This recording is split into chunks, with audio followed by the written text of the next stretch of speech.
محافظ کی next episode آنے والی ہے اور اس میں آپ دیکھنے والے ہیں کہ پارس جو ہے وہ تو بار بار یہی زوار شاہ سے کہتی ہے کہ زوار شاہ یہ جاب چھوڑ دو، تمہیں ہی اس میں فائدہ ہے ورنہ جان سے ہاتھ دھو بیٹھو گے، کیونکہ پارس اکیلا گھومنا چاہتی ہے۔ اسے تو بہت زیادہ برا لگتا ہے جب زوار شاہ پارس کے ساتھ چلتا ہے، کیونکہ وہ چاہتی ہے وہ اکیلی گھومے، مرضیاں کرے، عیاشیاں کرے، کسی کو پتہ بھی نہ ہو، لیکن اسے یہ معلوم نہیں کہ اس کی یہ عیاشیاں اس کی جان بھی لے سکتی ہیں۔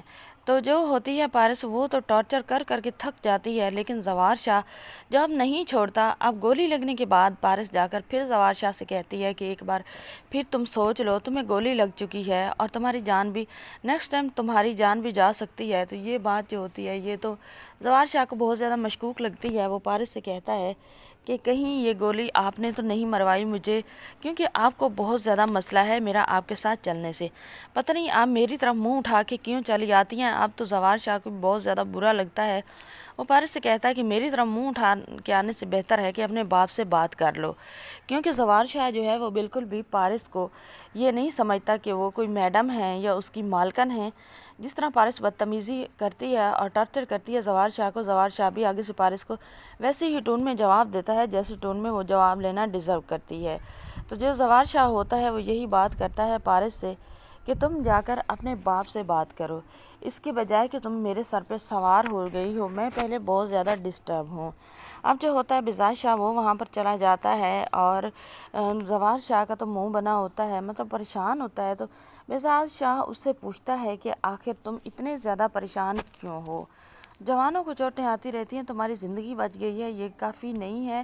تو جو ہوتا ہے زوار وہ کہتا ہے کہ مالک ایسی بات بالکل بھی نہیں ہے، بس میری طبیعت تھوڑی ناساز ہے اس وجہ سے۔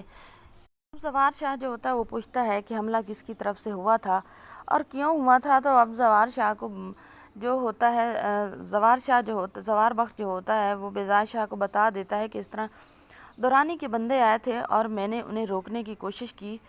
وہ پارس میڈم جو تھی اس کے آمنے سامنے اس سے فیس ٹو فیس بات کرنا چاہتے تھے اور مجھے وہ درمیان سے ہٹانا چاہتے تھے، تو میں نے ان کو روکنے کی کوشش کی، جس کی بدولت مجھ پر یہ گولی چل گئی اور پارس میڈم بھی مجھے یہی کہہ رہی تھی کہ میں سامنے سے ہٹ جاؤں۔ اب یہ بات جب سنتا ہے بزاز شاہ تو اسے بھی شک ہونے لگتا ہے اپنی بیٹی پر۔